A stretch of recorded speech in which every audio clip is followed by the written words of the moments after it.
Hey guys, it's Raina here. Welcome back to my channel. If you're new here, welcome to my channel. Today I thought it would be kind of fun to talk about a bunch of releases that are going to be coming out in March. I do have a list of 10 books that I am just personally excited for that are coming out in March. All of them happen within the first half of the month, so there may be releases that, should be on this list because everybody's excited about them, but this is just my personal list of books that I'm really excited about.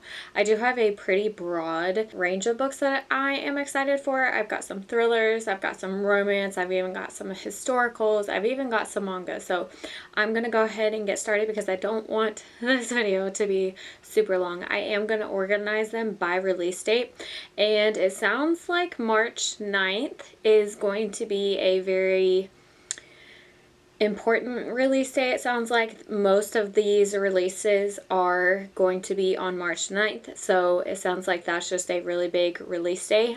So let's just go ahead and get started. So I'm going to be showing you guys 10 books that I am super excited about that are releasing in March. So I do have all of the notes on my phone, so if you see me looking down at any time, it's because I'm reading off my notes because I wanted to make sure I cover everything and that I don't miss anything. So let's go ahead and get started. I'm going to put the covers of the books on the screen. I did move over just a little bit so I have enough room to put the cover of the book on the screen for you guys. But the very first release that I'm super excited about that releases on March 2nd is going to be Accidentally Engaged by Farah Heron.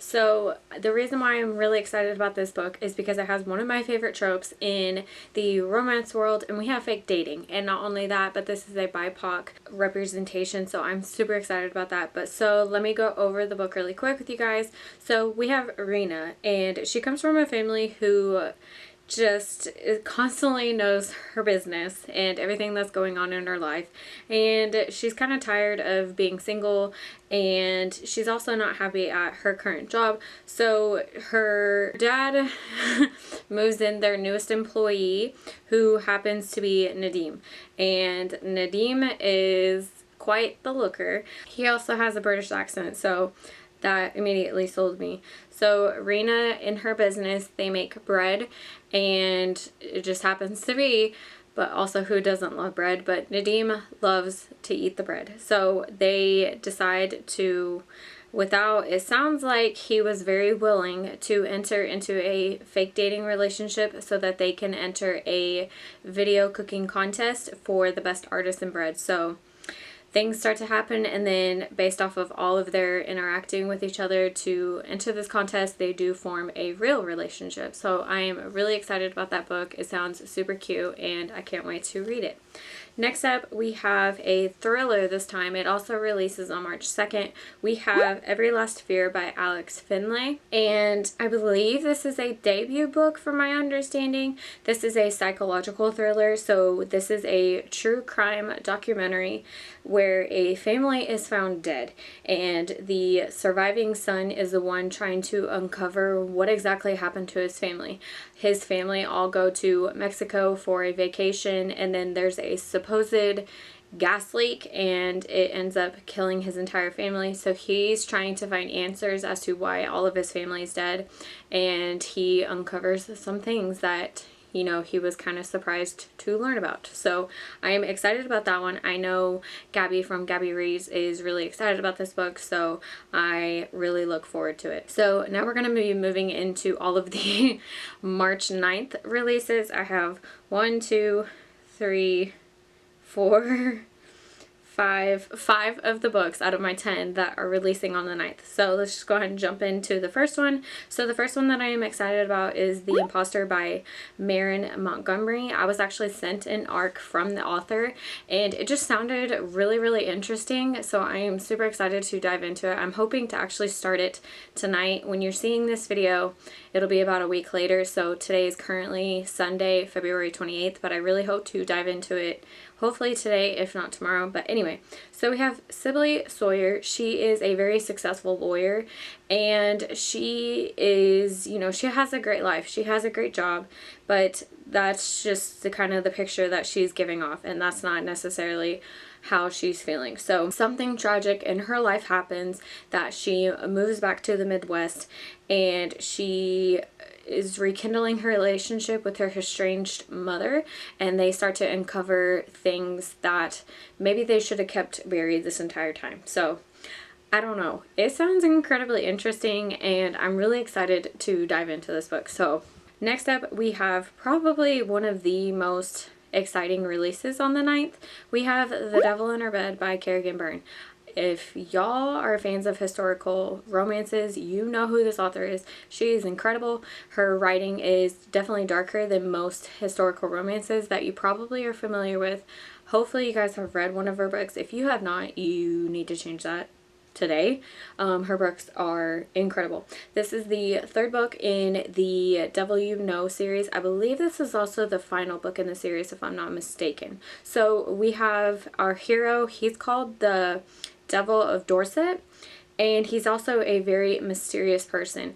From my understanding, I haven't read book 2 yet, so I don't know if we've been introduced to this character yet, but it sounds like we don't really know exactly who this person is, which sounds incredibly interesting, because usually when it comes to historical romances, we know, you know, who the characters are going to be, who, you know, if they're a viscount, you know, a duke, any of that. He just seems like a very mysterious character, and I'm really excited about it. He's very stealthy, and he's also the crown's most important weapon. So sounds like he has something to do with like the king and everything. So I'm extremely curious, and I know a lot of Kerrigan's books have a lot of assassins and kind of, you know, those stealthy characters. So it's totally not out of the realm of her books, but regardless, I'm extremely excited about it.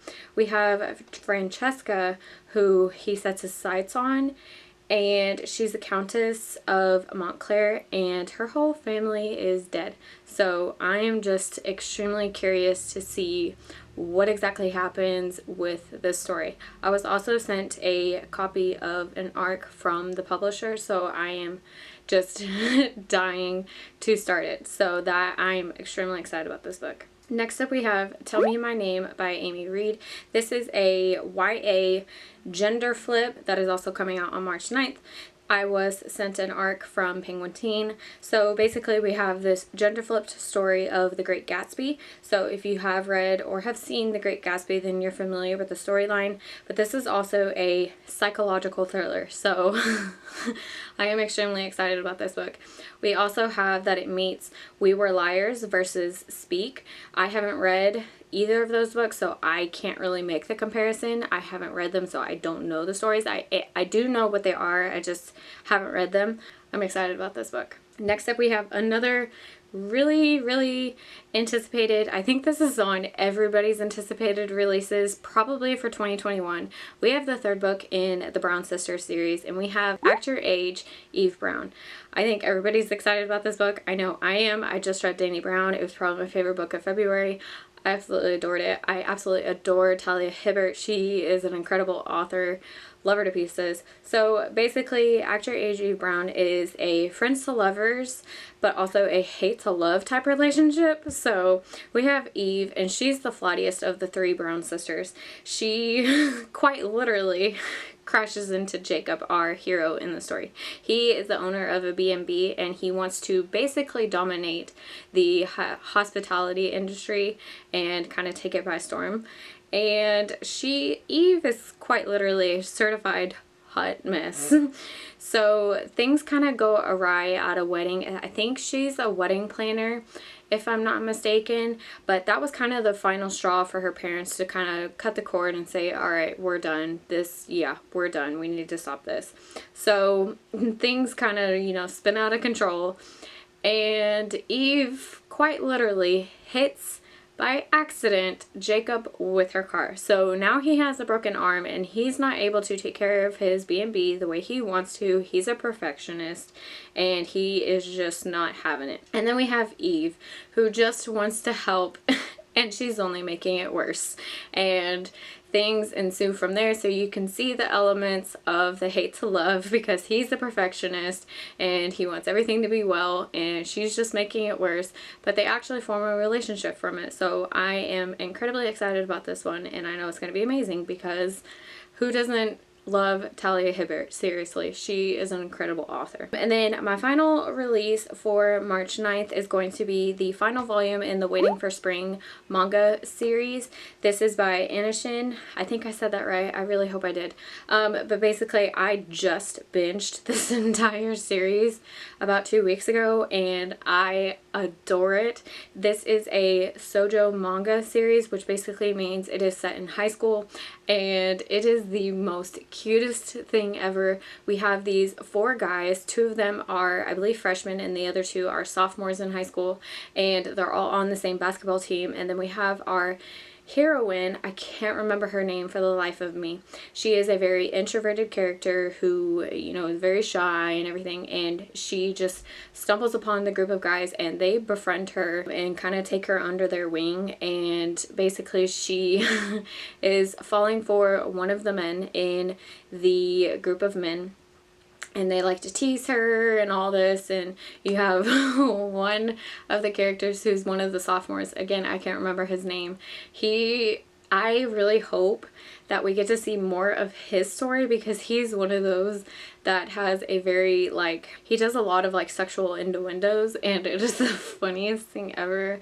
I love his character, and I really, really hope we get to see more of him, because I loved his character. But basically, we have a love triangle. We have a childhood friend that she's known for a very long time. They, you know, kind of disconnect for a while because he moves away, and it becomes this whole drawn out, you know, drama filled thing. And oh my god, I am just so excited, but also very sad to read the final volume. And yeah, it's so cute though. It might be one of my new favorites. I know I haven't read a whole lot of manga yet, but it is seriously adorable, and I binged the entire series within like 2 days. It was just, it was so good. So moving on, we have three releases. Yeah, we have 3 releases for March 16th. So for some reason, either these are just the books that are catching my eye the most, but it sounds like most of the releases are very beginning of the month heavy, so that's kind of interesting. But first up, for March 16th, we have A Queen of Gilded Horns, and this is by Amanda Joy. This is actually the second book in the River of Royal Blood series. This is a YA fantasy series, and I was actually sent an ARC from Penguin Teen. So I'm extremely excited about this book. I have not read book 1 just yet. However, it has been on my radar since it released last year. I can't remember when it released, but it was sometime last year. This is only going to be a duology, so that is really good to know. Just keep in mind it is a duology, but basically we have, this is also a debut series from this author. This is for fans specifically of Children of Blood and Bone. I also have not read that series. It has been on my TBR forever now. I just haven't had the chance to dive in just yet. But we have a story of a YA fantasy series set in kind of North Africa, and we have 2 sisters that are literally fighting to death for the crown. We have 16-year-old Eva, who is born with the magic of marrow and blood, which basically means she has dark magic, and she's basically battling along with her sister Issa, I don't know how to correctly pronounce her name, and it just sounds incredibly interesting. I'm curious to see how this is going to play out. Next up, we have Our Last Echoes by Kate Alice Marshall. This is a YA supernatural thriller. I was also sent an ARC from Penguin Teen, so I'm extremely excited about this one. So from my understanding, it sounds like we have our main character, Sophia, who is just seeking the truth about her mom's disappearance. She remembers drowning and kind of that feeling of being underwater, which is absolutely terrifying. And she remembers her mom pulling her up from the water, and it sounds like she has very vague memories of things in her past that she actually remembers. And then she's being told that her mom has disappeared, and that's all she's been told her entire life. She doesn't know why, and her mom died in the hospital for some strange reason. So she's wanting to know answers as to why her mom's gone, what really happened to her. So she goes to Alaska to seek the answers, and her mom used to work at a center. That's where she starts to kind of pick and point what really happened to her mom, and she quickly finds out the actual truth about what happened. And it sounds like this also really makes you question what's real and what's actually an illusion, which sounds extremely creepy. I'm extremely excited about this and curious to see how this story is going to play out. And then our final book, I actually have a copy of it from Book of the Month. This is The Dating Plan by Sarah Desai. This is obviously another release on March 16th. This is a fake dating trope. So it sounds like March is going to be the release of fake dating. I think I've had like several books on this list that are within that fake dating trope. I don't know. Kind of interesting. Maybe it's the year of fake dating books. I don't know.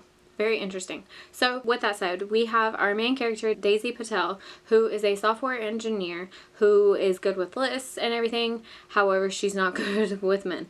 So her parents are expecting a marriage from her, and she's not able to obviously follow through with that. So it kind of leaves her with her only option. And her only option is to basically ask her childhood crush, Liam Murphy, to, you know, be her fake fiance. And with that said, Liam's not just, you know, a childhood crush. It's actually her older brother's best friend. So there adds that element to the story as well. So he also kind of just gives in to the opportunity, because in order for him to get his inheritance from his family, he has to get married. So they both have reasons for going into this fake dating relationship, and of course it wouldn't be a romance without them actually building a relationship because of it. So I'm extremely excited about this. I don't know why I haven't dived into it. I got this, I think, in the January box, and here I am still with it unread. But I am super excited about this book. I have not read any of Sarah's past books. I know The Marriage Game had a lot of mixed reviews. However, I really think I am going to enjoy this because it sounds really, really good. And plus this cover is absolutely gorgeous. So yeah, those are all 10 books that I'm extremely excited for releasing in March. I really, really hope to get to all 10 of these. Crossing my fingers. I highly doubt I will be able to. These are just books that are on my radar. Most of these books I actually do have arcs from, which I'm forever grateful for. I know I missed a couple of, you know, upcoming books. I know Cassandra Clare has a release coming out. I am so far behind in the Shadowhunter world that I don't feel it's fair to mention that book, but we do have a new release for Cassandra Clare. I really hope you guys enjoyed this video. If you guys are excited about any of these books, let me know. Let me know if there are some books that maybe I didn't mention that you are excited for that maybe I should be checking out as well. But I really hope you guys enjoyed this video. All of my social media links would be down in the description if you guys want to follow me elsewhere. But other than that, I will see you guys in my next video. Bye, y'all.